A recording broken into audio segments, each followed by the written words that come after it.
Call the October meeting of the Natural Resources Committee to order. And would please have roll call.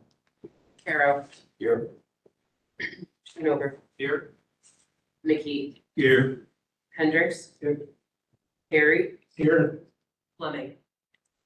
You have. And was the meeting properly notified?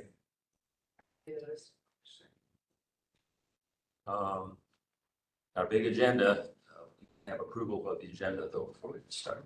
I'll make that motion, Richard. Second. Mr. Perry. In a second. Mr. Perry. She's asked who was the second. Oh, yeah, it was. All those in favor of the agenda as listed, say aye. Aye. Hey, minutes from August. Any clarifications or questions on those minutes?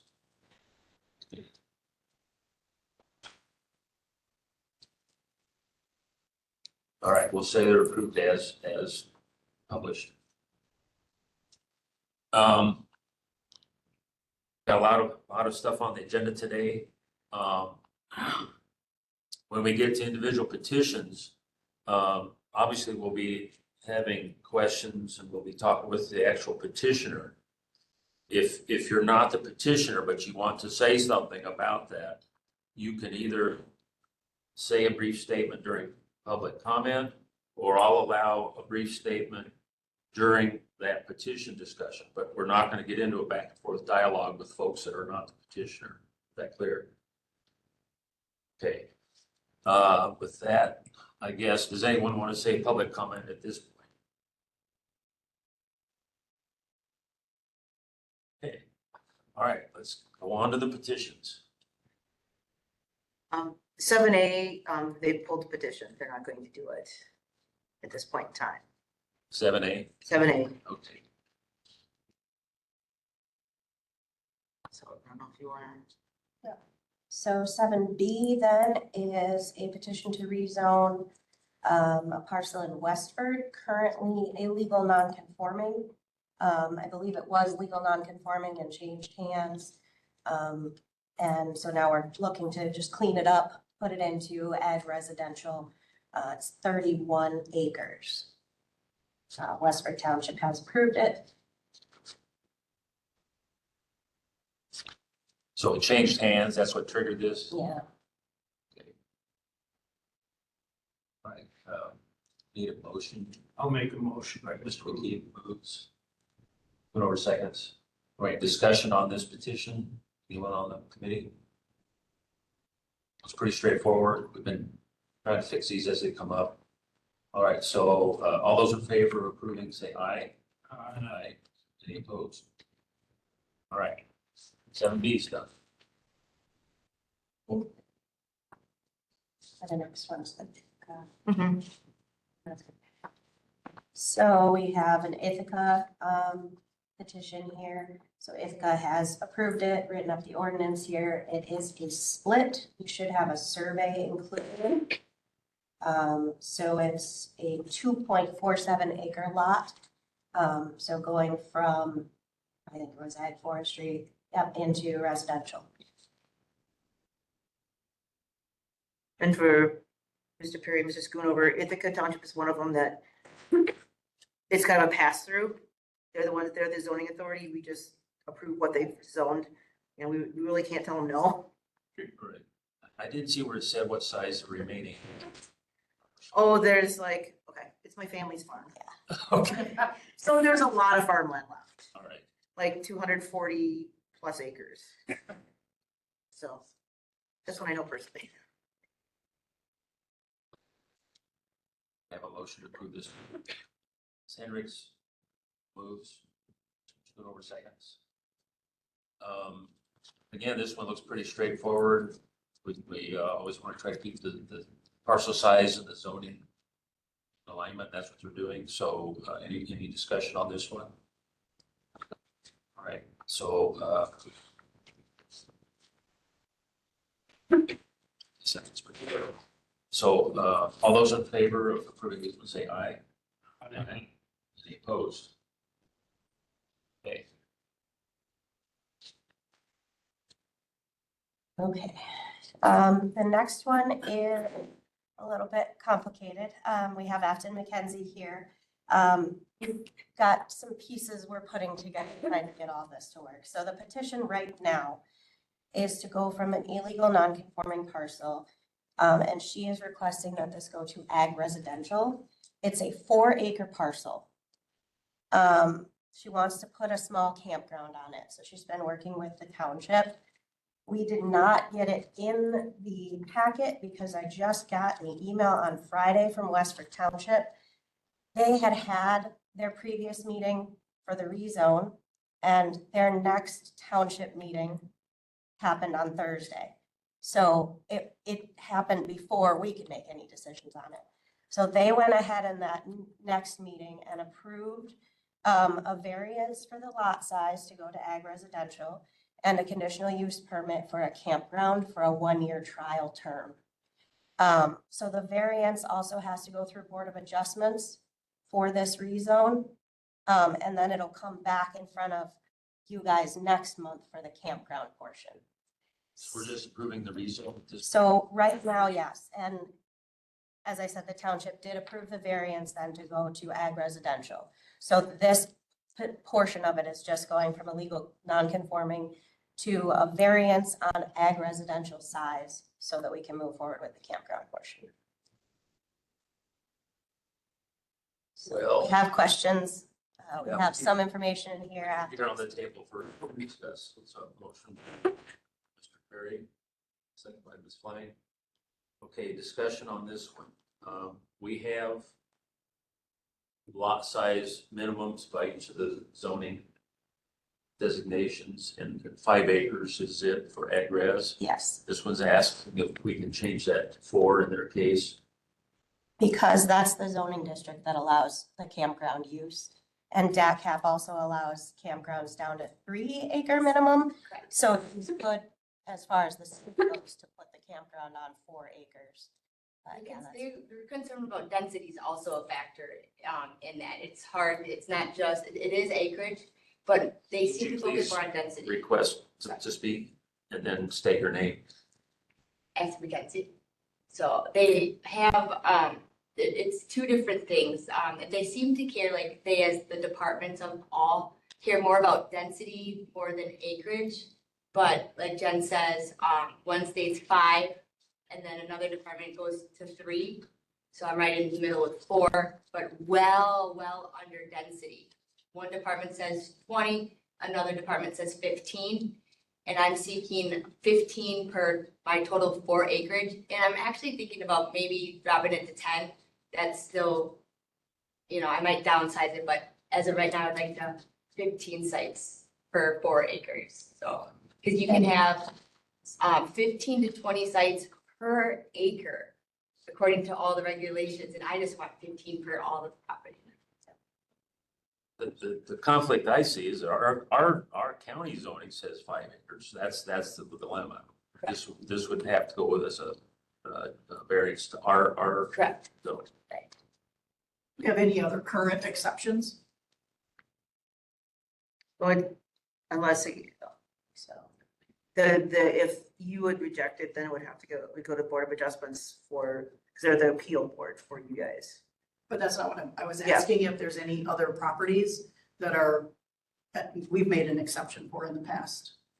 As long as I've been doing it, no, but We've done, there have been a few in the past, but I don't think since we've been here.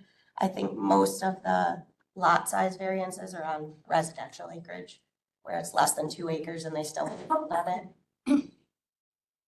I've seen a couple where it's farmland split and it's, maybe a little bit under the amount and we're still doing the variance to allow it to stay ag forestry. Now, whenever we see these petitions, there's a list of neighbors that in theory have been contacted. Yep. Have they been contacted? Yep. And do we have confirmation on that? One I right. was gonna say, I'm one of the neighbors. My name's Joe Winston. We live just adjacent to Afton's property, and we just wanted to say we have no objections. Okay, That helps. Thank you. Possibly, I could say that I'm Joe's better half. I only sat over here because I couldn't, you in particular, because I was right behind you. So that's why I'm here. Gotcha. And I always, everything my wife says, I know to be fun.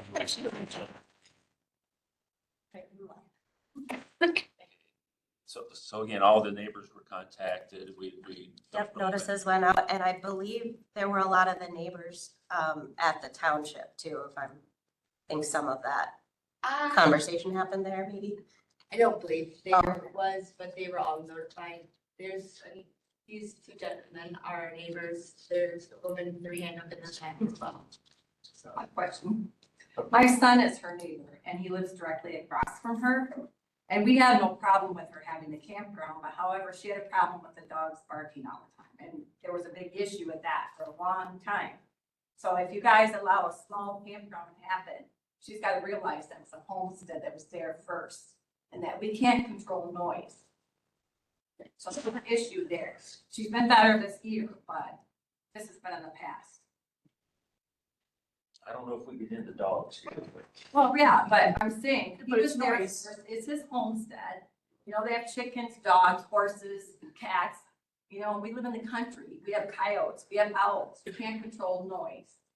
So she wants a quiet campground. She wants quiet there. That can't happen. Gotcha. Got a question here. My brother would like to say something. We have the property right across. Yes, go ahead. We're close with, my house is in 200 feet of her property. We're out in the middle of nowhere. And I don't want to invite public into the area like that. I see it as becoming a disaster down the road. And I deeply oppose it. Okay. I'm from the area, I've lived here all my life, and I don't want to see a campground set right next to where I Thank am. you. I don't think that's right. So when I asked if all the neighbors have been notified, I didn't hear that there was an objection. We, I don't think we got any emails or phone calls. I think it was, There was something that Encouragement went to come on in. Thursday at the town of Westford. We were never notified that was happening Thursday. We came to the last one, which was last Friday. Lester, it was the Board of Adjustments. Yeah, which was the wrong one. Yeah. We're trying to. Yeah.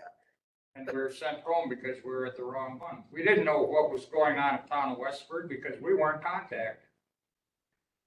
I don't believe it's a requirement that the township send out. This is the open meetings Okay, that gets this sent. open meeting, here we are. So this is, the list was sent out to the neighbors, yes. Do we know about what happened at that township meeting, if there were other people there opposed to it? I didn't get any minutes.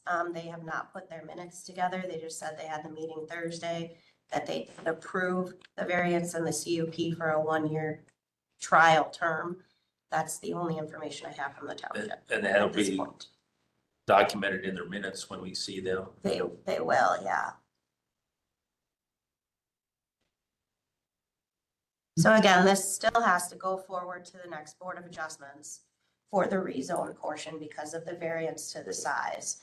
So it's not officially, you know, decided, whatever you guys say here today. There's a rezone and then Then they'll have to come back, so I'll come back for a CUP.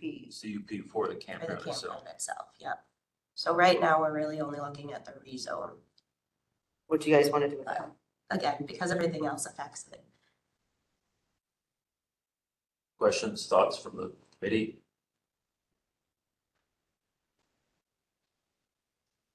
I guess the local township approved everything.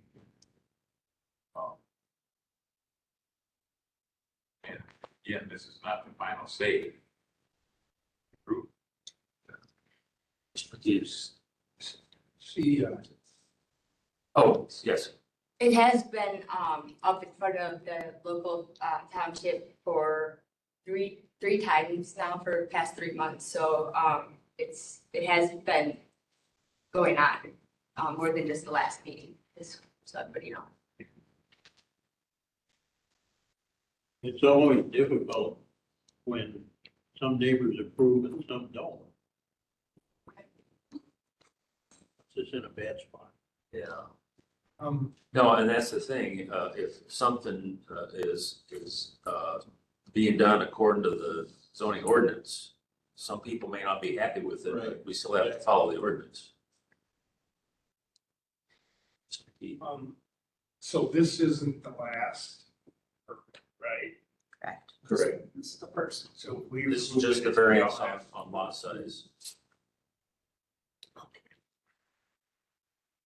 And that's the part that the township did approve. They just did on Thursday, yes. So I guess maybe if I may lay something out on the table, since we don't have the township minutes for their most recent decision and it has to go to the Board of Adjustments as well. I wonder if we put it through Board of Adjustments, come back to you guys in November, then we'll have, all of the pieces at once. I do have, like a site schematic plan from the engineer that, Jen hasn't received yet. If she would like a copy of that, that helps. Yeah, I've had a couple of phone calls with the engineer asking Alright. specifications on our setbacks and things to make sure that her drawings are fitting Yeah. most of our I orders. just received it this morning, so I'm not sure if you got Okay, this one yet. yeah, I did not. Okay. I have a couple of questions if I could. Wait a minute. And this is, it does so off track, but, let me do more detail, but it's. Okay. Sure. So there's an aerial map here. It's got some elevations and things, and then a layout of where things will actually go on the property, stormwater management. So this is much more detailed than that. Right, yep, Mhm. yep. Yeah, as I said, I've been talking with the engineer over the last couple of And weeks. if I must say too, you cannot see, the campground from the road or the adjacent properties.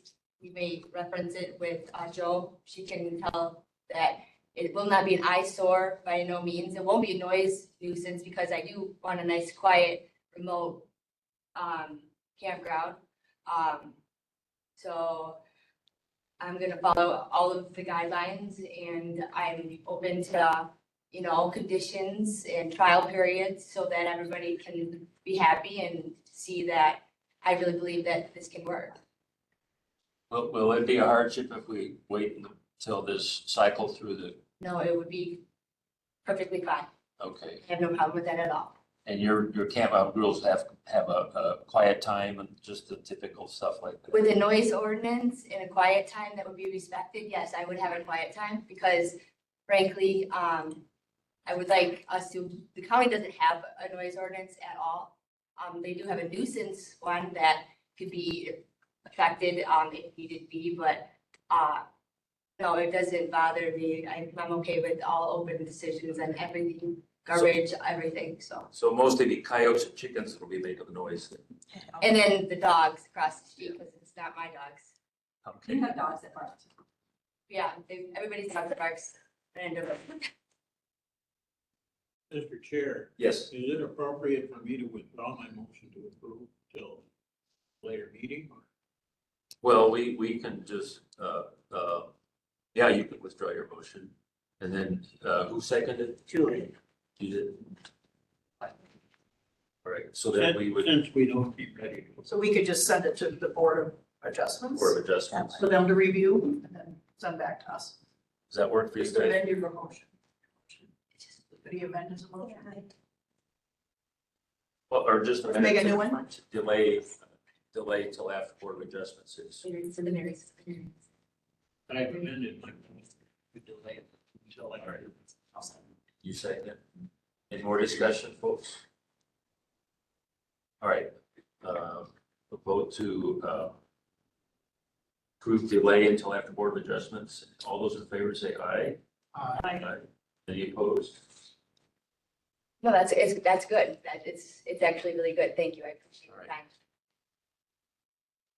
Okay, All right, thank you. Okay, our next one is another Ithaca. So again, kind of a pass-through. Ithaca approved this one. I don't have too many details on this one. Basically, Dave Durson's wife for years owned this property. It was just the house and a little bit of cropland. And then when the family, they split up the rest of the land, and so he's buying or inheriting the rest of the land right next to him. So it goes from a small parcel, would be ag forestry, or ag, whatever they call ag residential, their version. And now with the extra acres, they're switching it all to ag forestry. how often does that happen? And Occasionally, occasionally, Okay, they kind of revert back because people have now Yep. bought enough land to be considered a farmland or back in ag forest. all right, we need a motion to approve this to get it on the table to discuss. I'll make a motion to approve. Ms. Hendricks moved and Ms. Fleming seconded. I think. It's a tie. One B. All right, Who are you recognizing, sir? You just give it to You recognizing who is first? Ms. Hendricks was first. Motion, I think. All right, discussion on this one. There's really not a lot of discussion then. No. I think it has a power over everything. But gotta ask. Yeah. All right, no questions or comments. All those in favor of approving this, please say aye. Aye. Opposed? Okay. Okay. All right, where are we at? All right, so now we get into our conditional uses. That was the last rezone, I believe. So our first conditional use, the Hagenstons are here. They were here a few months ago, I think, or late last year. We rezoned to ag residential. And I think the township brought to our attention that he's doing some boat and trailer sales. Right now, there's things, I guess, sort of outside, in the yard. We kind of talked about whether it should be rezoned to commercial for the sales use. But they're not sure how much longer they're gonna be doing this. So we talked through and the township approved a conditional use for 5 years. So we'll leave the zoning as ag residential because this isn't a permanent change to a business property.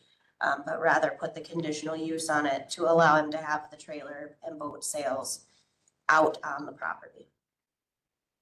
Have we done CUPs that actually have a time limit?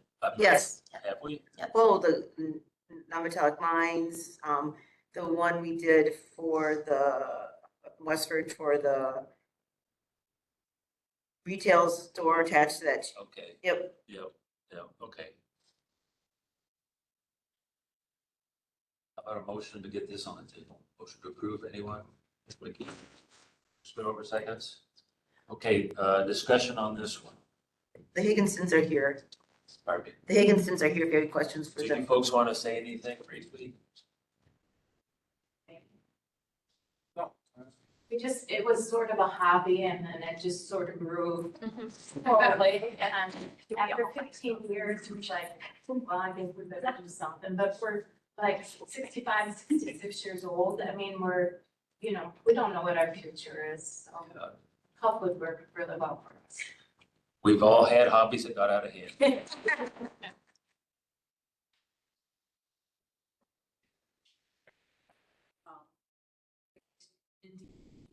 kind of advertising on the property that you're selling? Really haven't yet. It won't be anything fancy. Okay. Just kind of like a wooden sign that says boat trailers or whatever.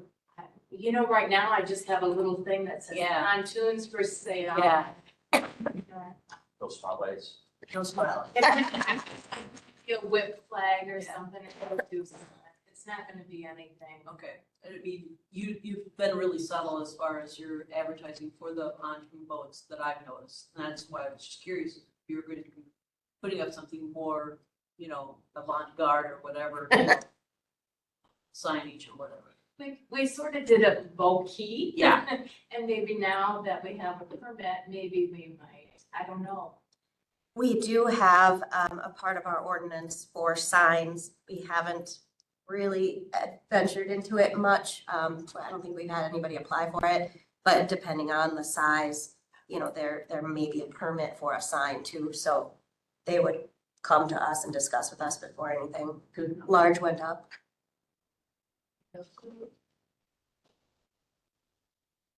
And you folks know how to access our ordinance online in order to look at the sign requirements? Yeah. Okay.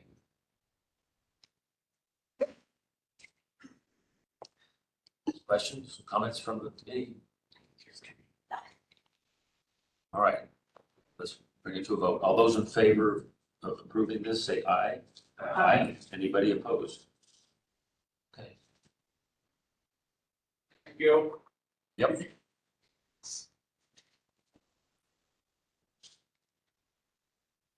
The next one on our list is for a non-metallic mine. Property is currently owned by Eddie and Annie Gingrich. And Lucas Winchell is petitioning to reopen the mine. Is anybody here for this one?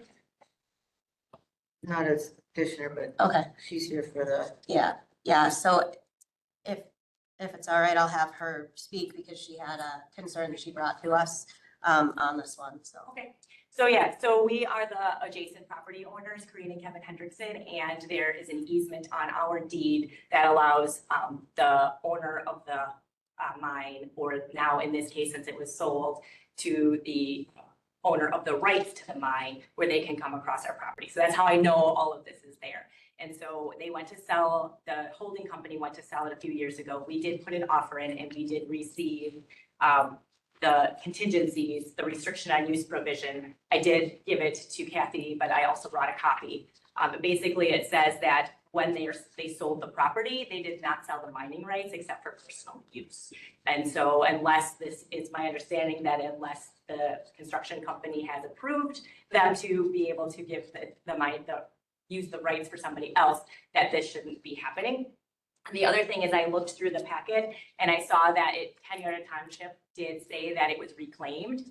I looked through the packet. The only thing that's been approved is how it will be reclaimed. That quarry has not been reclaimed. You can see on the packet, the satellite views, there has been no topsoil, no seeding, anything that has not happened. I don't know about the water runoff. I'm not an expert on that. I don't know where that goes. But I just wanted to bring it to your attention that this may not be something that you should or could approve because of the deed restrictions from the sale. So I sent that, I found the deed restriction and sent that to our attorney. And he did say that if we got permission in writing from, I think, TKC / Matthew, whoever still owns it, yes. That if there was written permission from them for someone else to mine it, then we could move forward. I believe Kathy sent that on to Lucas and I don't think we heard back from him. this all happened like Right. Friday, so it was like, Yeah, To who? the guy who wants to open the mine again. Have you not heard back? No, it was Friday when I sent it after he got the information from the attorney. So I passed it on saying, you need written permission from the holding company to mine that, so we can't, The petitioner's not here. Doesn't appear. doesn't appear to be, so. Well, need to get it on the table for discussion. So I need a motion to approve. Mr. Perry, second by Ms. McKee. I have several questions on this one. So how long ago was the mine shut down, the initial mine? Do we know that? I'd have to look back in the records. my understanding, it was open only for Highway 80 and has not been touched since. Oh, I need a year. So whatever that was. I haven't looked through the records. I didn't, Right. So this reclamation procedure here is the current one in case this one opens? Well, Do we have records of the original reclamation proceed. Like I said, I'm gonna have to look through the things. I didn't realize it had been technically reclaimed. Yeah, it hasn't, when you look at the packet you have on here, it says the reclamation process and approval, but it does not have that it was ever reclaimed. And it has not been reclaimed. It's my understanding that that's part of why they didn't want to sell the mining rights, was because they would have had to reclaim the property before they did. It sounds like we're gonna have to look into our records and get some more background on current status before we say, yeah, let's keep going. Right. Another question, so the owner's not gonna be the operator, right? Correct. You're having Green Tech be the actual. And so who's responsible for the reclamation, the owner or the operator? It's supposed to be the operator that has the permit. Okay, so this reclamation plan that's in here was generated by Green Tech then? Yes. Okay. Questions, comments from the committee? Question. You were talking about the deed restriction, so even if as you're talking, getting permission from the person wanting to do the work, because we have a deed restriction, isn't that? The deed restriction is that they have to have permission. There has to be a written permission from what used to be Matthew to Green Tech to do the mining. Okay. And we have nothing then with them to go across that property. Because ours is with the original company. Someone else had a question. We have you don't have enough complete information to work. No. After all this came up, it's like, and I said it came up Friday, so it's like, But I think we should table it for the next meeting at least, until we get. We're just trying to see if there's any other questions so that all those can be answered.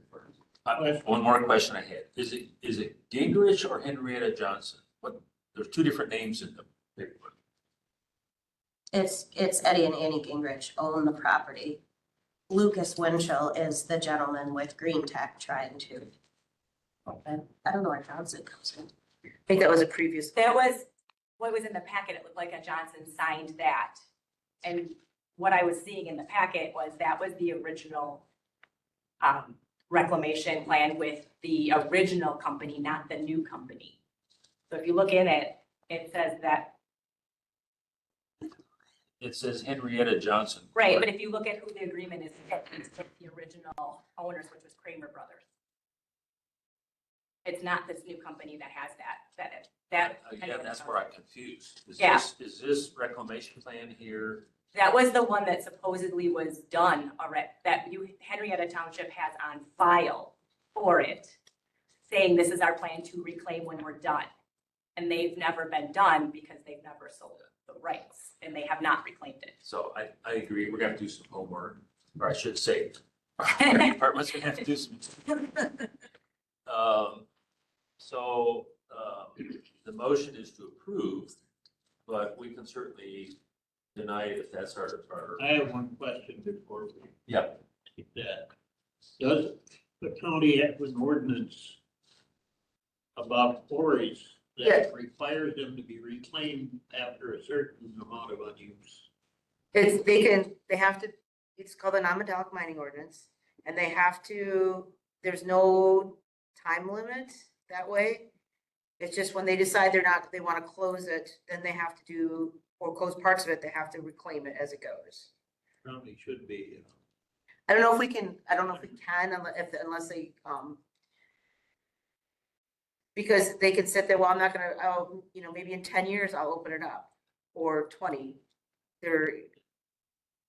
It can sit there, unfortunately, until somebody reclaims it. Is that something we could change in our zoning ordinance? That would be the non-metallic mining ordinance. So That's what I meant. I can find out. I don't know if any county does or not. I can ask some questions. It's just something to think about. Does that come? Otherwise, they would string us along for decades. So I will amend my motion to postpone the approval to a future meeting. Really, all you have to do is take a vote, and the no's would have it, and it's right on. You don't have. Do you want to take a regular vote or do you want to amend? Because it's okay to say no. Sure, All right, that's fine. all right, so all those in favor say aye. All those opposed say nay. Nay. Okay. So then the follow on is you guys are gonna have to do some research. So it may come back to us. Forward to come back.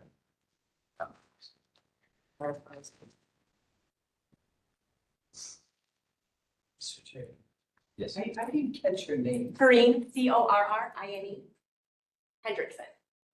And if you want my number, Hendrickson? yep, if you want my number, Oh, it's sure. 608-438-3901. And we have permission to go recreate on there at any point. So if you want us to go recreate with you so you can look at it, we're happy to do so. Yeah, as part of our agreement. Thanks. Thank you. Thank you so much. And thank you for sending me the notice so I knew it was happening. All right, what's next? Next up is a conditional use for a schoolhouse. This is in Richwood Township. They're asking to open an Amish schoolhouse on ag forestry. There's 49 acres altogether currently owned by John Gingrich, I believe. And we did have one neighbor reach out, and I may let Noel talk about it a little bit because about hunting close to the property. So I'm just handing out a letter right now that we received from, I guess a neighboring property. Their name is Todd and Joelle Drew.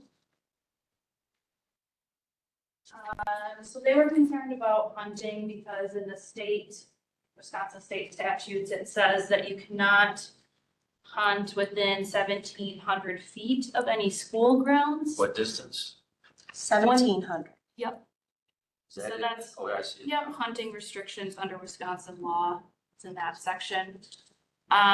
So she was concerned about hunting on their property. They have a half-acre property that's across the road. What size? Just 0.5 acres. That's Hunt on across. that? Well, it connects to more property that's in Crawford County. So the majority of their property is actually in Crawford County. But they do have that section, that 0.5 acres, that is within 1,700 feet of where the school would be placed. So that's where their concern was. After looking at the map and seeing where the school would be located versus their property that they're concerned about, I don't think it would be an issue because I measured the furthest distance on that property and it was 1,685 feet. So if they went 20 feet further into their property, they'd be out of that zone. So I don't think it would affect their hunting rights on their land. And another thing about the state statute, it says that signs have to be posted in order for a violation to occur. So if there's no signs posted anywhere, no one knows that they're within the school grounds. So we can talk about that as well. there was another place that we saw within 1,000 feet of Yeah. school grounds, and I think that was where the signage came into, that if they have posted where the school boundaries are, that the hunting was restricted within 1,000 feet. That Yeah, it was didn't kind quite of, understand how they fit together. it was unclear of what the definition of school grounds was. Well, that's what I was gonna say. It's not just the building. Right. And so we would need to understand what the school people's plans are for total school facility Mhm. to say what exactly the spacing is. Right. Right? You can shoot across the highway. Correct. Which they shouldn't be. Well, I can show you. Okay. Yeah, I don't know if we have a map. It's Highway S. Here's It's Highway S.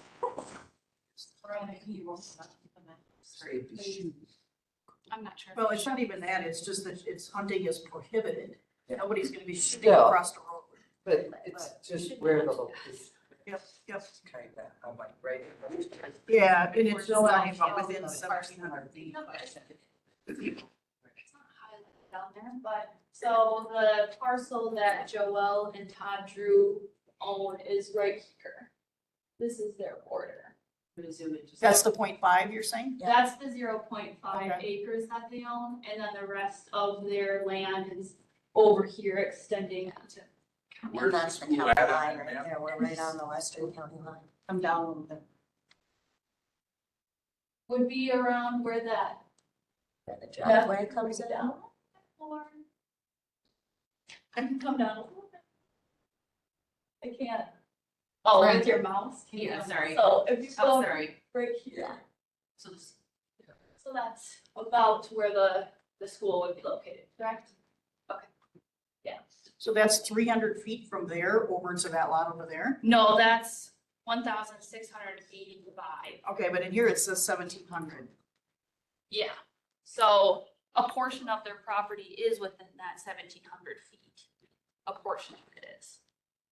But again, that's the building itself. Correct. We don't know if we're gonna have a playground or grounds, some yeah. other activities that would. So, the And petitioners The are, petitioners are here, Oh. so. if they want to speak on that. School would be very close to the middle of the school grounds, which is approximately 150 by 160 feet. Okay. And school would be very close to the middle of that, which I guess it don't matter, yeah. Okay. Yeah. Be towards this corner, where the other property would be, yes.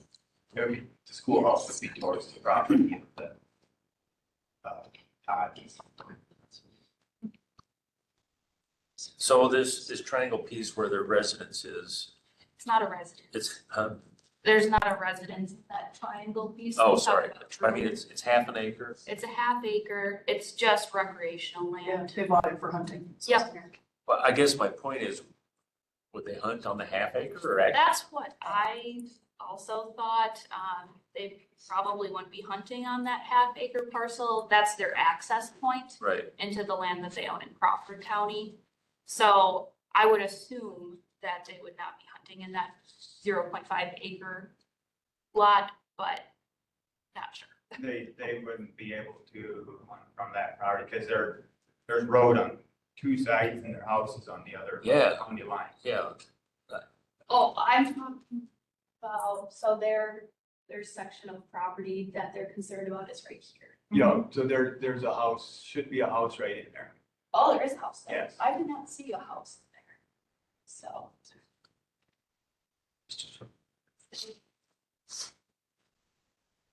Steve? Yeah.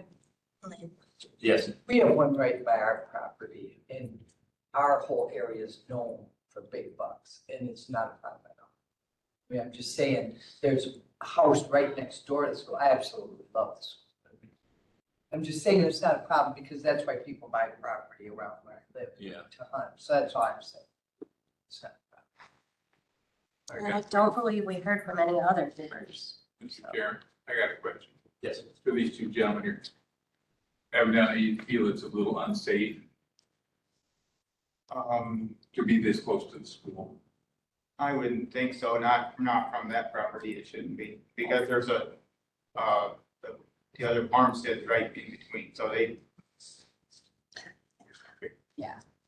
They shouldn't be shooting that way, they are gonna be, doing more hunting. Yeah. I guess the question I had in our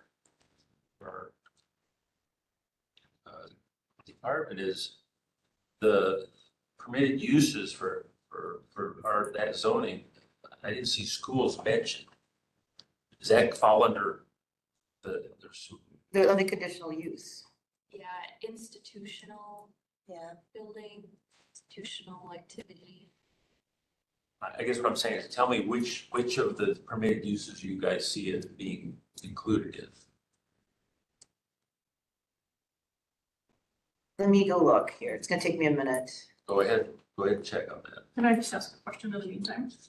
Or I guess just comments, I guess. I'm not opposed, obviously, to the school. I think it's great to have a school there. I just want to make sure that this property owner states in here that they bought this property to be able to hunt. So, and they realize that there are 300 feet to their property. It's not necessarily where the school is gonna be. Obviously, they wouldn't be shooting across the road, but they would potentially be hunters on that property, potentially shooting the other way into their own property in Crawford County.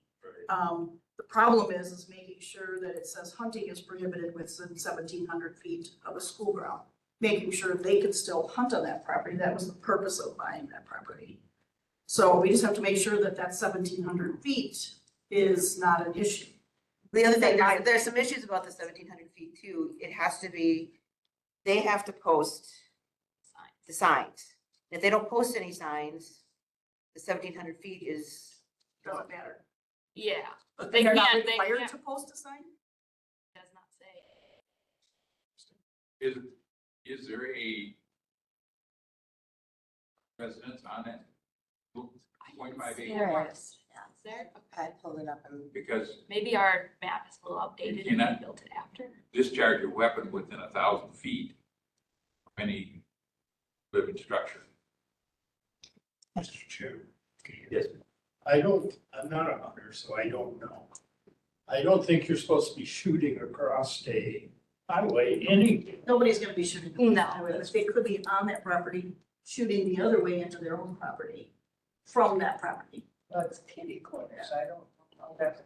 Well, where's the other property in Crawford? It's on the same side of Highway S. So it's on the same side of the road. Correct. Right. Yeah. So you wouldn't be shooting, if they shot from that property into Crawford County, it's not across the road. Okay, it said, what it says is, government, as this UP, governmental, institutional, religious, or nonprofit committee uses, if the following applies, use is located, and its location is consistent with the purposes of the district, use and location is reasonable and appropriate according to alternate locations, use is designed to minimize the conversion of land and around, it does not impair or limit the use of future agricultural use. So according to this, it's an institutional use. Schools are institutional uses. As long as we feel like that it's in there, and it matches the requirements, then I got no problem. That's what it says in the ordinance, under ag forestry. And as long as they're not required to post a sign. That's wherever. I guess. Do you plan on posting school zone signs? Probably not unless it was required. I have one request. When we have stuff like this, a few more things on the map would help me see what's going on. Well, like, this was another one that came up Yeah, too late to Yeah. get the packet. understood. But I mean, showing where the building was, and, outlines and labels so I could tell what was what. This one was a hard one to figure out from the packet. You should just buy all of us an Onyx Hunt for our phones. You have to pay that? Come on.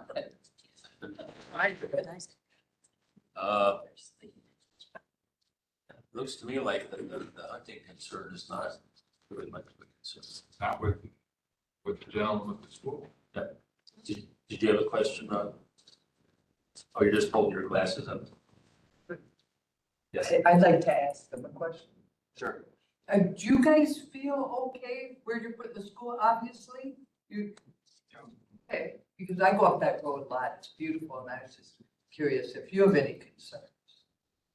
Where they actually hunt is on the other side of the house, and they're shooting the other way. I mean, I don't see, so far I haven't seen them shooting even our direction. And maybe they were just wanting to clarify for their own purposes, because they're not from the area, so maybe they just want to make sure everything's legit so they can still have their hunting. I don't Agree with that. Okay, thank you. I would just assume they're concerned about that 1,700 feet. So I would assume of this. Yeah. Yeah. And they want to make sure they can still hunt. Yeah. If there isn't a violation or that it makes it so they can't. That's the purpose of buying the land.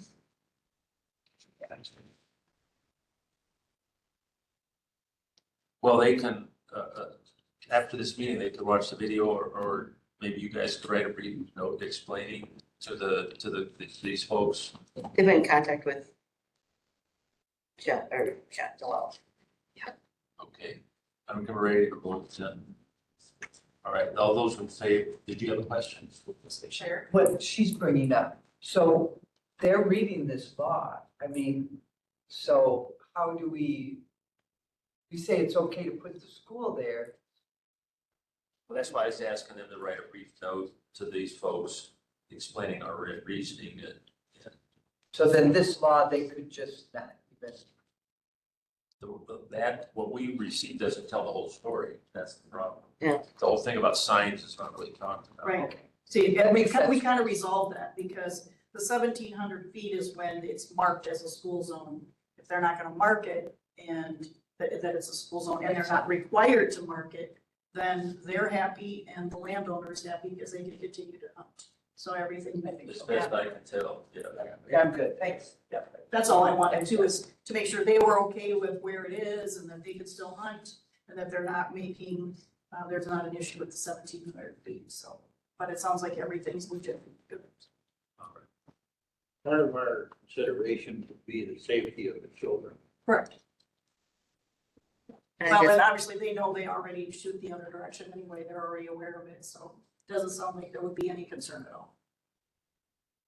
Just wear an orange hat, I'm good.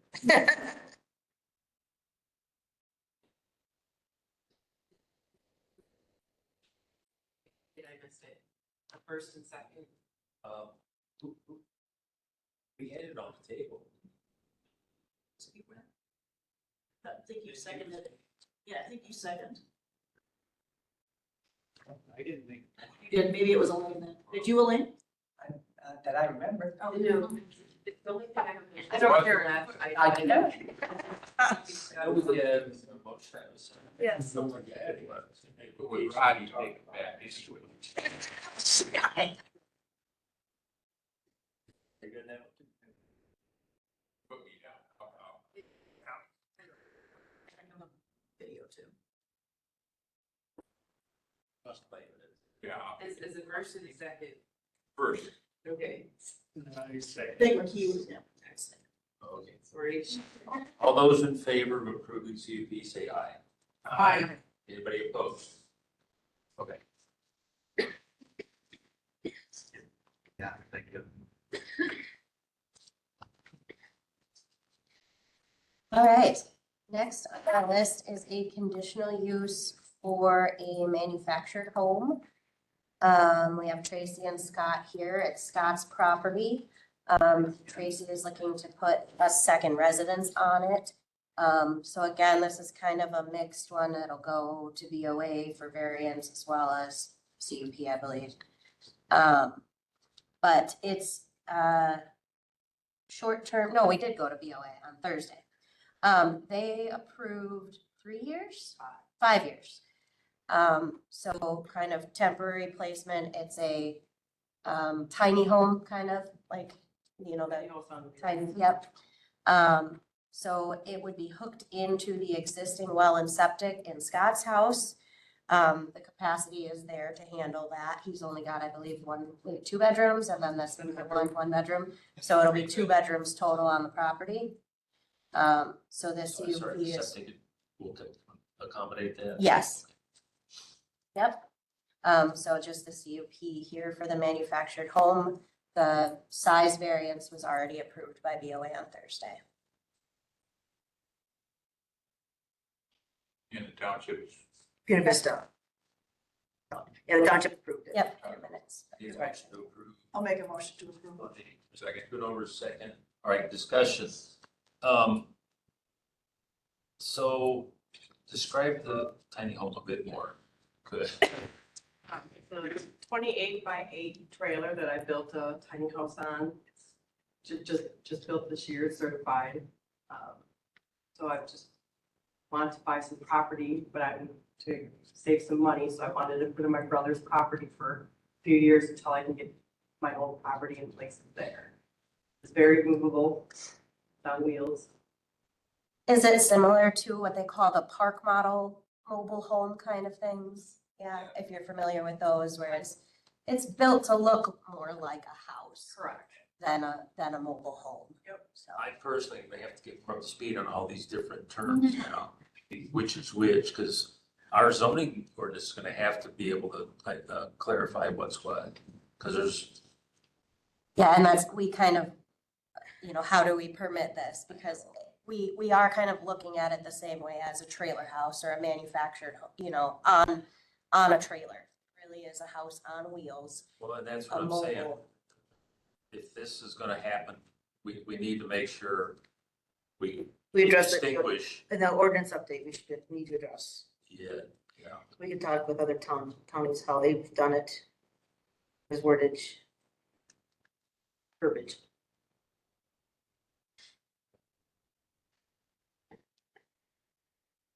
So, again, I'll ask the same question. All the neighbors have been notified, or do we just? Neighbors were notified. There's the list in there that it was sent out to.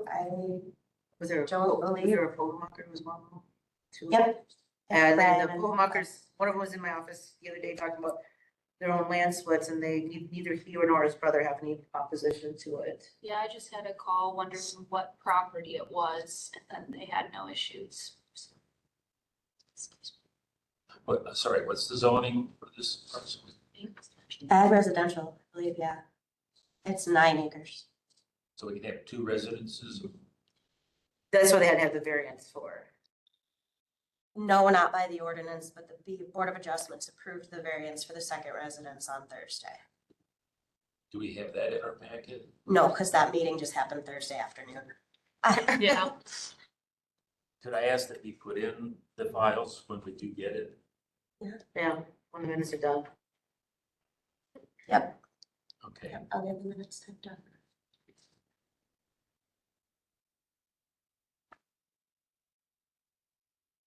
Any comments, questions from?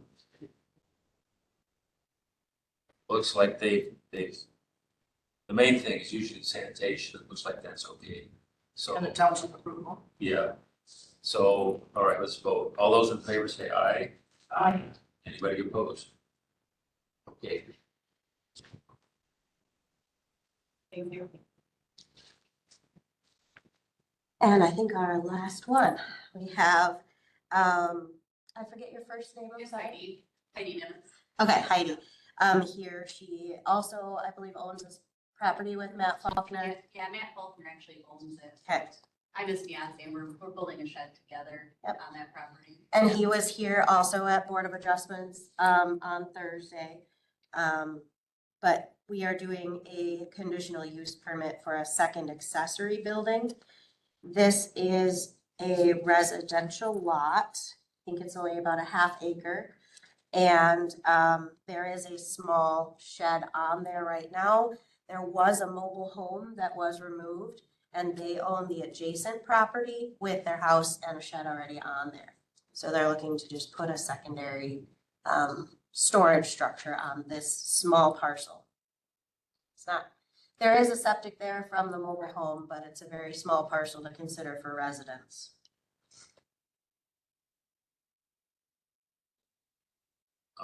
I got questions, but we didn't get it on the table for. I'll make a motion to approve. So I mean, motion, just go over seconds. Okay. It's just a storage shed, yeah?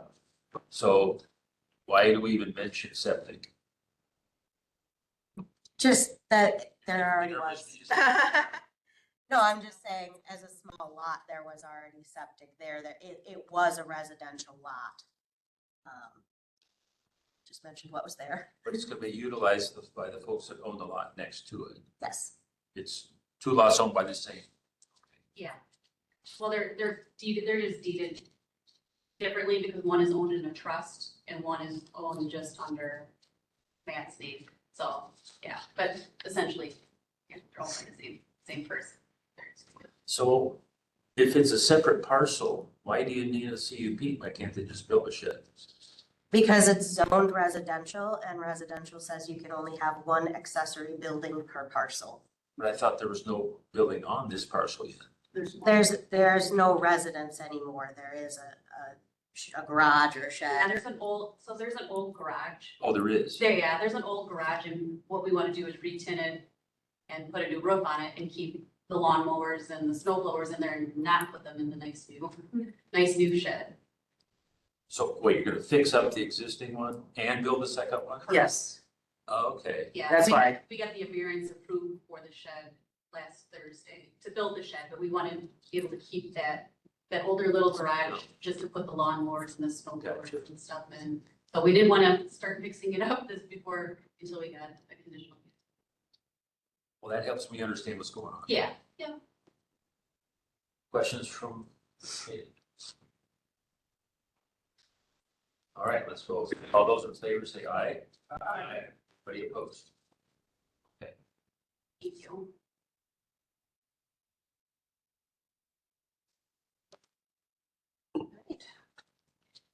I guess we are on to reports then. Zoning reports and department activities. We had 16 land use permits in September, and 13 sanitary permits. We've been real busy with those. There's probably 5 or 6 in the basket right now to review. So we've been, the last month and a half, the sanitary applications have just been they're pouring. wanting to get them in until the end of the year. And we've been on several soil tests, and a couple of them are they actually brought in the gentleman from the state because of the site. Like you can't put a septic in on fill. So it's called an individual site design. So the guy from the state has to come out and say what could be done out there. We had another one where the septic is failing and there's really not a lot of space for it. So we had to have him come out and actually, as part of the mound extension, not the base of the mound, but as it slopes down, it's gonna have to go over to the old system. So there's things like that we have to get, so we've had 2 or 3 of these individual site designs from the state's gonna have to go out on So I don't know how many soil tests we've been out on, a lot lately. So We've been out 2 or 3 days a week at least for the last month. Wow. Just on a variation of things. Does the homeowner pay the fee for the site design? mm-hmm. Yeah. It usually goes to either the soil tester or the plumber, and then they charge it back to the landowner. So you're saying septics can't be put in a fill area? Not without, it has to be certain conditions. So like in this case, if the fill had been there so long, it was more like, Consolidated. because the only other site was it was in the valley part of the thing, and you don't want running water over your septic system. Just not the best idea. So, I don't know if we have anything else for reports per se. Violations, we've been working on, working with Attorney Wendell on a few things. There is one that should be going to court. At some point, Um, the one in Aiken County. that he built. He just had a land use permit for a greenhouse and he built a house and put in his own septic, and we've been chasing that one down for about a year now. We've also sent out several violation letters for junkyard complaints, mostly in Buena Vista Township down in Gotham and Sextonville area. There's several residential lots that just have a lot of junk in their front yards, and it's an eyesore to people. What ordinance gives us authority to do that? There's a junk ordinance, there's a junkyard section in there that only there's our allows a ordinance. junkyard as a permitted with a conditional use. They have to be so far away back from the road. So if someone's got a big messy yard, it's your determination, that is now a junkyard and you didn't permit it. So it's kind of a subjective thing. Yeah, it's mostly coming in from complaints from neighbors. So it doesn't have to be junk cars, it can be any junk. I mean, to his question, it can be Most of the time there's cars. lawnmowers or Yeah. whatever. And a good example would be Highway 80 where C goes off. If you're familiar with that property, there's old farm equipment, old cars, almost all the way out to Highway 80 there. That's in right of way as well. That's in, I believe, floodplain shoreland. there's some other issues there as well. Because that one also received a violation, I'm Yes. guessing. Yes. I just want to make sure we've got the authority. I mean, it's great to try to get people to clean up a mess, but we want to make sure we have the authority. Okay, That's how we've, I guess, interpreted it. Well, Yeah. and you're working with the attorney as well, right, on those, so. Yep. okay. And then we're looking at putting the chicken thing in our ordinance in the residential to allow chickens. Well, we had a complaint about chickens in Sextonville because wouldn't have been a complaint, but they were running around. These people had chickens and chickens running around all the neighbors and stuff like that, and they were not real happy about it, so. They're letting them free range in the neighborhood behind the airport in Sextonville, so they're going across the street into other people's yards and. And so, and they were also, non-English speaking. So we worked with Health and Human Services and actually Noel drafted the letter and we sent it over to them and they had it translated into Spanish. So we sent it to them in Spanish so that they could understand. We sent both in English and in Spanish. Yeah.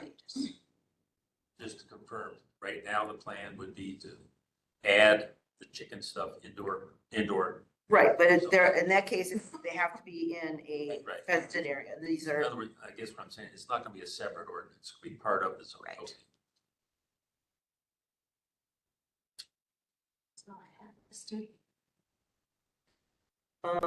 land conservation report, we've been, working with CAS, Derek's been working with the CAS and the Boaz sanitary districts. I'm trying to make sure we get more sites for them to reduce their phosphorus. It's been ongoing projects, they've been ongoing projects. We're working on getting our, once the county board goes through the budget in the end of this month, usually they don't change the budget much after that, then I want to work on, I have it in the budget to have money to contract with Southwest Regional Planning Commission to, starting January 1st, update our plan, our farmland preservation plan, that we have to update the county plan. And once it goes through, then I will work with Trish and Attorney Wendell to draft like a contract. I have a contract drafted with Southwest Regional, so we can have it approved, and we can start at January 1st, because the plan has to be done December 31st next year. So, but I couldn't do anything to it. I know it's past the budget. And the planning commission knows that's something. We have been working with them on and off, so we're just waiting. And we've got a grant from half of it, we got a $10,000 or $12,000 grant from the state to pay for half of the planning. Have you had any impact from grant stoppage or government stoppage? No, none of this. This is a Department of Ag, State Department of Ag grant.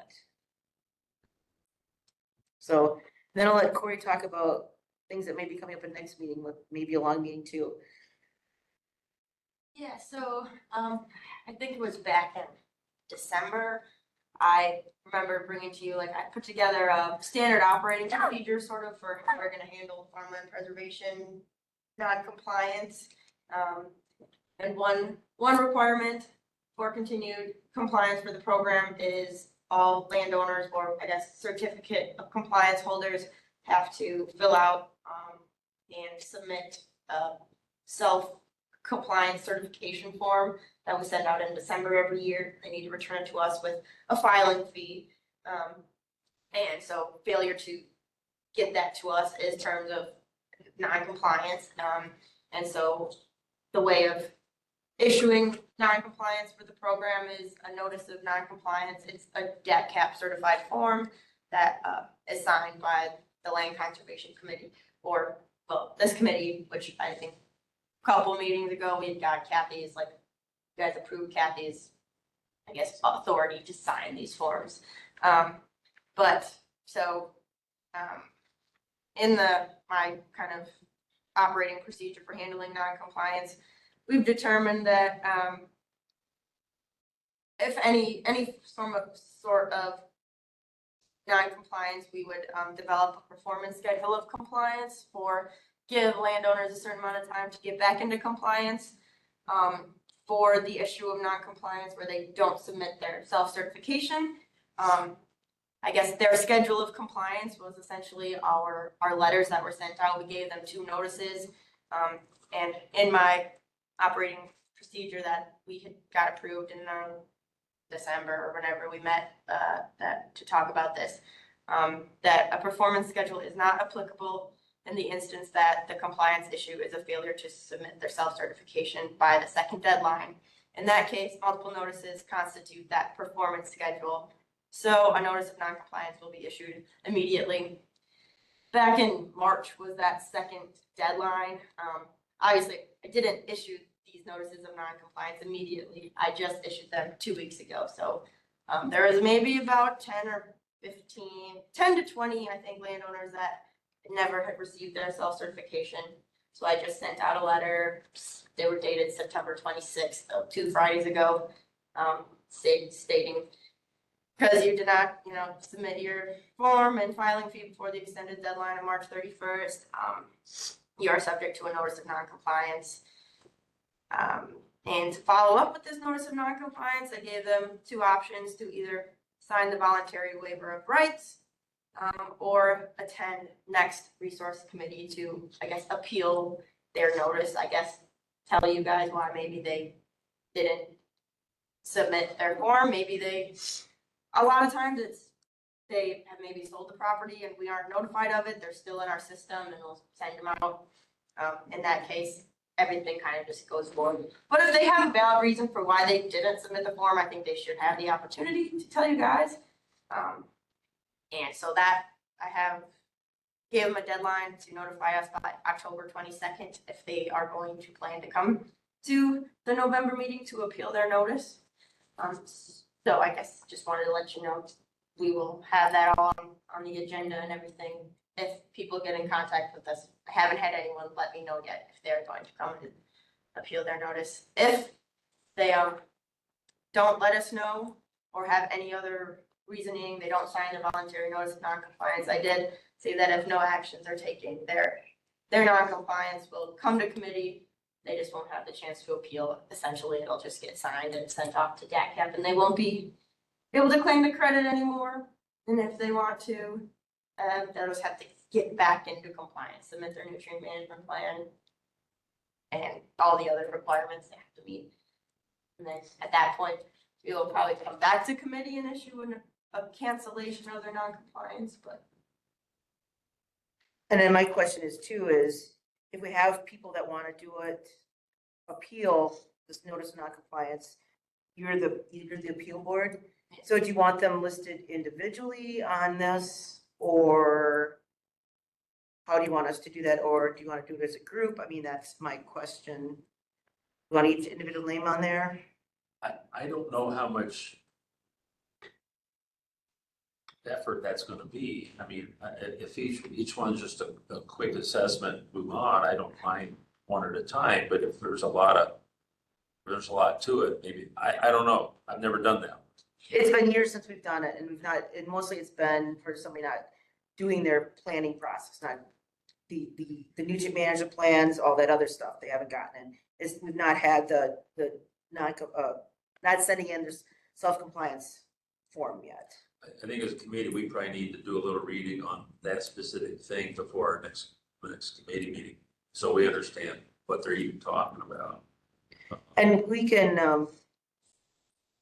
I could maybe even put in this packet under I'll label it like 8C and give you what the self-compliance form looks like. That'd be great.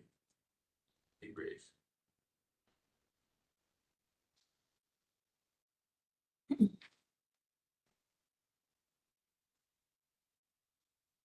Are we ready for the ever patient Adam? Yeah, learning lots today.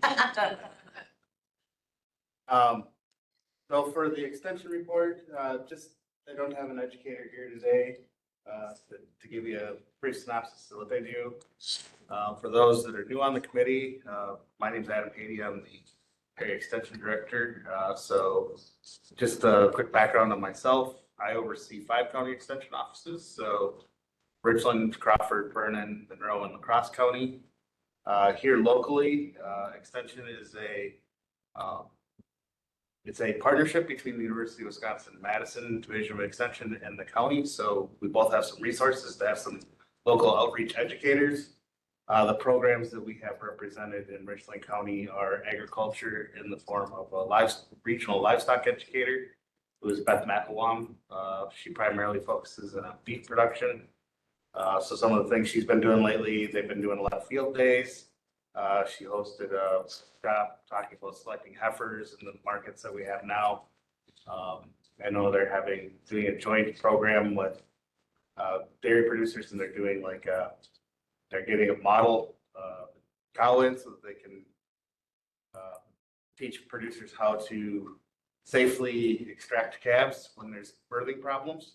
So they have this model, they can actually reach in, do the twisting and how to put on the chains, how to work with the cows so that we improve calf health and cow health. Anastasia Kurth is our crops and soils educator. She's regional as well. One of the big things she's working on right now is they've been doing a multi-year camelina trial. So camelina is another small grain they're looking at putting after soybeans to kind of reduce the production lag that you put rye in. So what they've been doing is they've actually been putting these, they call them pucks, but they bury them underneath the soil, plant the camelina after soybeans, and then they, over the winter, they take a look at the nitrogen leaching through the soil. So they've been getting a couple of years worth of, to see if there's been a reduction in nitrogen leaching in the soil. So she's been busy working on that project right now. We also have a human development and relationships educator. That is Sarah Kubiak. She's full-time she's 80% time in Richland County. She primarily focuses on financial education. One of the areas she's been recently, and I think she's here last time, talked to you guys a little bit about some of the work she's starting to do in the jail. Starting to get some financial resources to people that come through the jail. I know they've done some things with budgeting, some of the Rent Smart programs that we have. So just some financial education there, in addition to some of the other work that she's doing. One example is there's a program called Working Wheels. So it helps people get into a vehicle, but to get the funding to help them in their vehicle to go to work, they have to go through so many financial classes. So she sits down with them, creates a monthly budget to make sure that it's a positive experience for them moving forward. And then the last educator that we have in the office is Carly Craddock. She's our 4-H educator. So what you guys traditionally think of as 4-H program.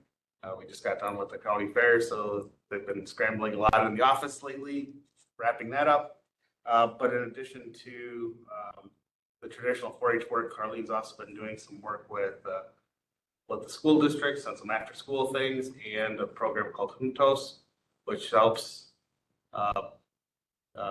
Latinx families talk to their children about how our U.S. educational system works, so they can help prepare their students for the step in their high school.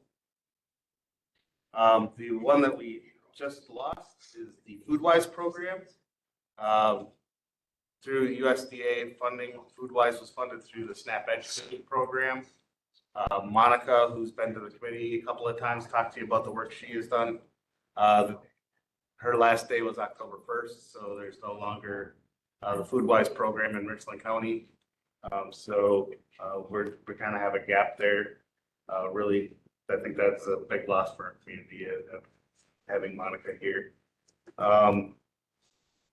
Other things to note, some of you may have noticed that there's a dumpster sitting outside of Melville Hall. We're starting to go through and clean out some stuff out of the offices. Working with Trish, we are looking to move the extension offices into the community services building by the first of the year. So we are talking back and forth, looking at some spaces and some rearrangement there. So working with Trish on that. So those are the really quick and dirty highlights of extension. Did you talk about 4-H? Is that it? You talk about the 4-H? This week is National 4-H Oh, yeah. Week. And so October is also time to sign up for 4-H. So if you know anybody that's interested in 4-H, regular members are 3rd grade through 13th grade. And we also have our Clover Bug program, which is kindergarten Through second, yeah. Yeah, second. So get them involved in clubs. Ed, could you remind us which programs you had to scrap when you lost your summer help? So I don't know if we really scrapped any programs, but so we had a program. So we got a grant. We were able to get 2 AmeriCorps summer interns.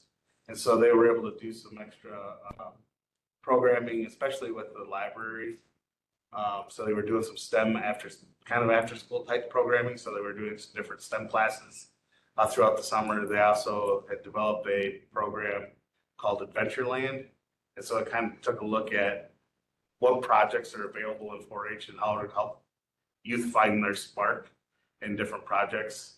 That was not necessarily targeted at necessarily 4-H kids, but really looking at different youth in the community to help them look at 4-H as an alternative, as a project for themselves. They were only around for a little while, right? Yep, so that was just, it was just like a summer intern program. Yep. And we're looking at some possibilities with that program moving forward. Hey. What's next? So I'm the real property lister. Just an FYI, so what I do is I receive the transfers of property from the register of deeds. I review that deed against the deed prior to that, make sure that there's no mistakes in that deed. Then I map that deed out to make sure that parcels close and that the correct parcels are on the deed that are on the transfer return, and then I transfer that, and that becomes the new owner for taxes, which people don't like me. And then I also prepare all the assessment rolls. I prepare all of the taxes. The treasurer backs me up with the tax preparation to make sure my calculations are correct, and then I run the taxes. So it's more than just property listing. I have several hats I wear. And I've been here 3 years. So in August, I've been here 3 years. So I attended my Wisconsin Real Property Listers Convention. There was a total of 63 of us present at the convention out of 102 members. We were in Pembine, Wisconsin, which is above Green Bay, which is above Crivets, which is 300 yards from the Michigan border. So that was a very interesting area. There was some great presentations. We did some town hall meetings, which there was a question brought up, and then each county could interact to hear how different counties do it, because everybody does it different. In every counties, they do it one way, a different county does it a different way. So it was good to hear all of the different aspects of what goes on in each county. So right now we're preparing for training for the clerks and treasurers. We have done 3, this will be our 3rd session, to try to get them ready for tax season, to try to get all their information correctly on their mill rate sheets to be turned into us so that they can review their specials that come into us, make sure they're all on the correct parcels, and then also review their taxes so that they're calculated correctly and that they have a say, because realistically, I run them, but they're owned by the townships. I prepare them for them. So that's what we have been doing. The next training session will be November 6th, and hopefully they'll be ready to roll and we'll have no issues. So that's all I have for property listing. Did you take anything from the conference where you might change something you're doing? There was a lot of talk about middle initials. There was a talk about affidavits of transfer. And so those things kind of reaffirmed what I was doing. Okay. Because I'm pretty particular on misnames that they're in the deed before they need to be coming onto the next deed. And then there was talk about, because there was a lot of talk about how do you know that's the right person? There may be 5 of the same person within the county, but if you have that minimal initial, that defines that person correctly. So, yeah, so, and there was talk about, also about trusts and how they're transferred and how you have to make sure that that is the correct person, because there could be a trustee from the trust, but how do you know that is the actual person? How do you find that? So then there was some tips and tricks on how to find that, because it's not always in CCAP. So then you could go through. So yeah, it's always so interesting. Plus then you meet other property listers and then they become your mentors and to bounce things off of. So Great. yeah.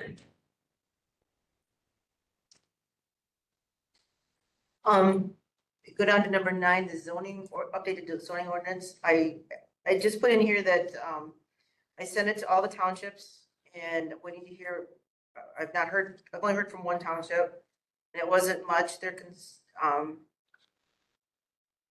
So I want to bring this to the next meeting if possible, and if there's any other changes, we can do it. And then I'd like to maybe the December, if possible, have it ready for our December meeting, which is, it's late November because of the county board. Yeah, for Mr. Perry and Mr. Schoonover, any petitions brought to this committee have to be 2 weeks before the county board. So sometimes we have to flip our schedule because like December, the county board, my understanding is still like the second week in December. So we have to meet late November to meet that requirement. So hopefully we'd have it ready to go to the committee on the December meeting.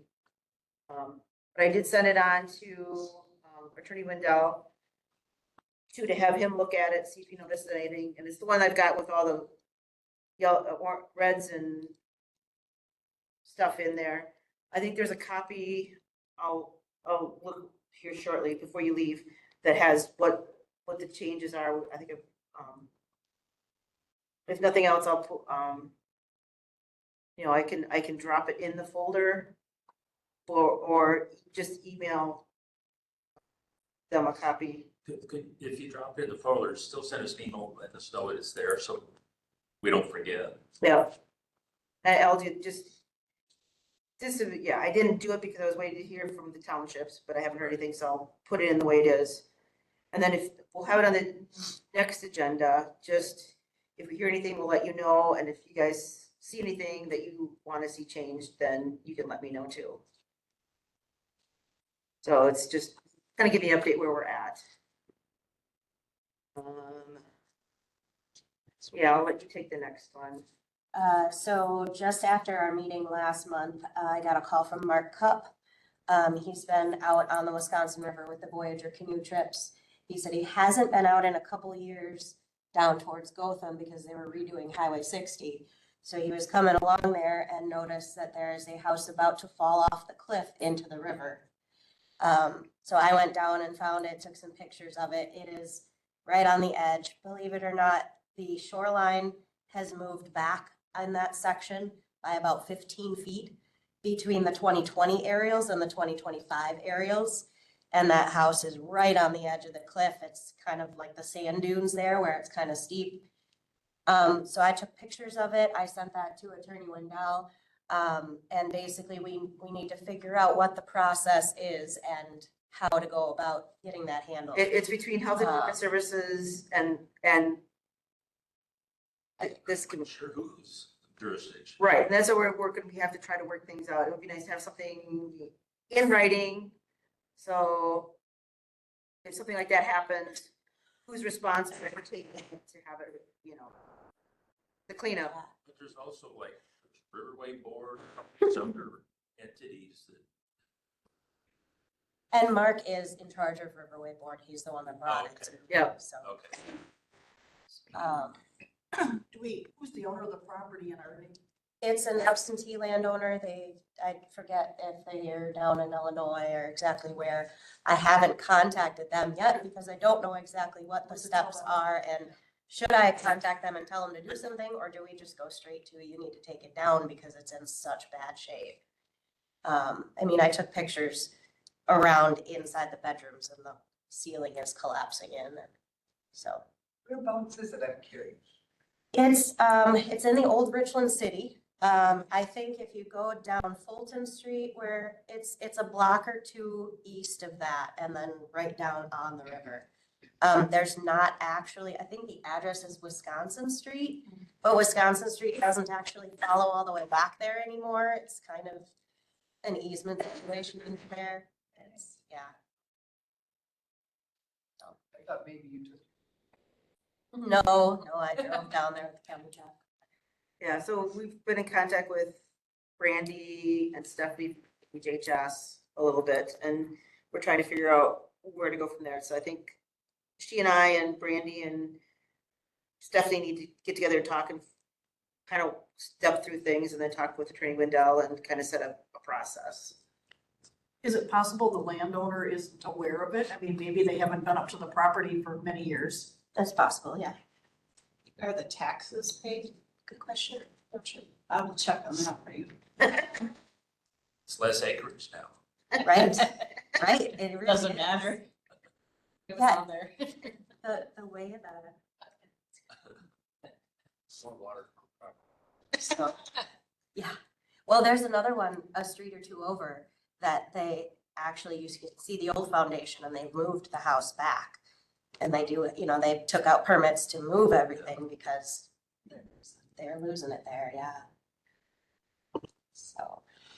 So are we ready for number 11? Yeah, Julie and I took this to the Land Information Council, and all I did was stick this in there, but basically the background is, it was discussed at the Land Information Council after some discussion was talked about that we would keep the current 10 acres or less and would work on additional wording. If that parcel is going to be rezoned, it would require a CSM to be done no matter what the acres are. And so I don't think that's quite what we want. We don't want it like 40 acres, they have to do it, but I think if they do want to do a rezone, I think we'll still need to set the acreage. That's what we need to figure out. So the discussion was very good. It was between most everyone that was in the room. Even we had a real estate person there and it was asked of her how that would affect her and she really didn't have a comment on it. So, I mean, there was a time for her to, to come back. We would like to work on wording to get it keep the current 10 acres and then put possibly a 35 acre on if it needs to be rezoned. And so we're bringing it to you to see if that's wording that would be acceptable. Since we got it through the Land Information Council, they seemed to think it was fine. So we could state that in there. Or whatever acres it would be. Yeah. So Something less than 35 acres, but I'm not. Rebecca, I didn't hear what we think other counties think about it or. The previous agenda packet, there's anywhere from 10 acres is the usually minimum. There's one that's everything. Everything needs a CSM, which I don't agree with. And there's a lot of them are going up to 40 acres, and I don't want to do that. I think it needs to be whatever we talked about, like if there's rezoning down to like ag forestry level or ag residential level, which is less than 35 acres, or somewhere between the 10 acres and 35 acres, maybe it's 20 acres. and we would like to see it. So when we had this conversation, the conversation was that the local people that are buying it's not necessarily the local people that are buying it, it's the influx of the other people that are coming into our area. They're buying properties that are over $1 million. I mean, and I'll tell you that there's a lot of addresses that are not Richland Center addresses that we're putting in our system. So if they can afford to buy it at $1 million, I mean, and then they want to rezone it, then they can afford to have the CSM. Because that was one of the concerns that Deb had, is that The cost. the cost prohibited. And we're seeing that the land is going for so high. I mean, there's even been $9,000 an acre that we've saw come through. Really? Is this for farm? This is not farmland, this is just Some of it areas is, to build on? some of it is farmland that's coming through. There was some above Boaz, that's what she was asking for it. There's woodland. Yeah, so it's, people want to get out of this. You're right, that's part of the consideration, but let's always remember, what does the CSM get gauging? Why do it at all? And as long as we're keeping that mix, I'll go with you guys. Yeah, it's more, it's a more precise survey. Right. And we've had issues, we've heard of issues from, neighbors fighting over where the property line is a lot, and there'll be like two plats of surveys, they have one will have the boundary, between these two people, the boundary will be here, and the next other survey says it's like this. And that's where, especially these smaller parcels, we're running into issues with people saying that the boundary's not right. Right, I'm just saying that in terms of justifying it, that's the kind of thing people would want to hear. Right, it's a more precise. The problem that it helps. Right. And it lets us know that something's coming into that area so that we're aware of it before and after that, they build on it and it's, yeah. So we know that it's coming in. We map those on our maps, so have it as a layer. Was this talked about at this recent training that you went to, or conference that you went to? Did anybody So say of that? that's a big discussion because it depends on the county. Some of the counties are doing up to like everything.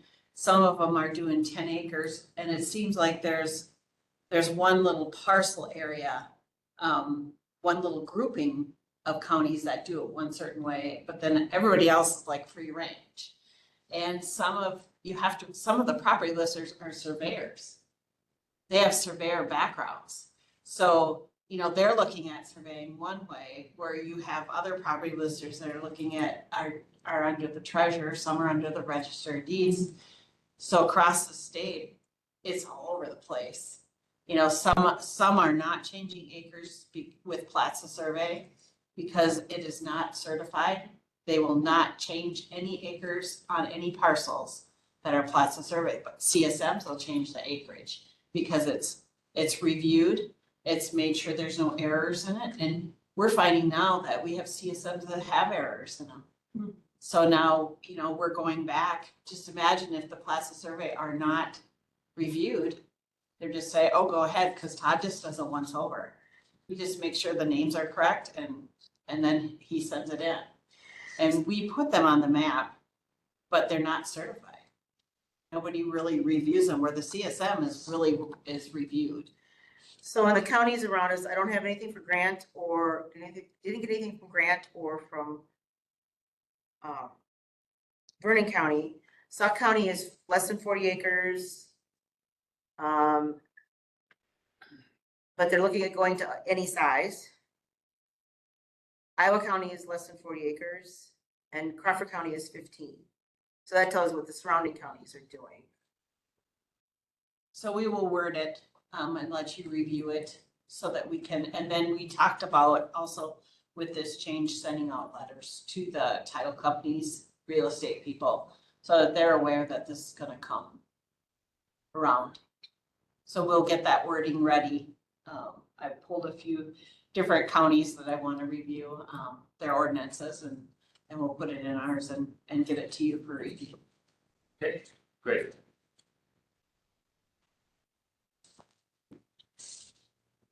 Correspondence.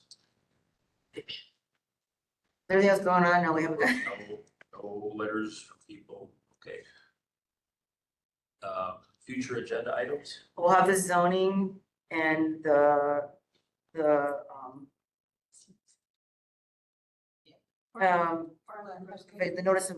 notices of non-compliance appeals. And then I think we'll have the zoning ordinance on there. And then we'll have the CSM information on there. We're also putting together the schedule for next year for the meeting dates. So presenting those, this next year we won't have quite as many issues as we had this year with the holidays falling on. Yeah, yeah. So we'll bring that up too. I would just say, make sure you give us plenty of time before the meeting to look at the ordinance write-up, so because it's a long document. Yeah, like I said, I can get that in there now, you can look at it, and then when I get the opinions back too, then I can, for the next meeting, we can have those on there, and then for the one after that, then I can plop the changes in and have a clean version in for the November, December meeting. Anybody on the committee have something they want to get on the agenda? Did you want the tiny houses listed on there as a discussion or anything, or Well, not yet? I think it'll be part of it. Yeah, but I think that we can maybe try to have that for the next meeting. If you have that info by then. We'll put it in there. On there. Yep. Sure. There's something that just popped in my head, and I don't remember. Do you mean like definitions of tiny home versus manufactured home? Or versus- what other counties allow, and what we can put in the ordinance to allow them too. Yeah, and the definition, definitely. Yeah, there's trailers, campers, modular, all these different terms. There's been so many things lately, and that's one reason we're updating the ordinance, just changes on, when they did this before, there was nothing on, there weren't distilleries going in or breweries going in or, all this other stuff that are now coming, and we want to make sure we got them, have a way to cover. Yep. There's something else, but I'll put it on there in my head. How about a motion to adjourn? Before we do that, before we do that, next meeting is what date? November 3rd? 6? No, I don't know, I have to look at the calendar, where's my calendar? Yeah, November 3rd. First November- Monday is. First Monday. Normally it's the first Monday. You think maybe we'll have 2 in November? We'll have two, the last Monday in November. Because so we meet the 2-week deadline for county board. And that's at 9:30. Yep. So, Mr. McKee, motion to adjourn. Who had second? Randy. Yeah. All those in favor of adjourning, say aye. Aye. Opposed?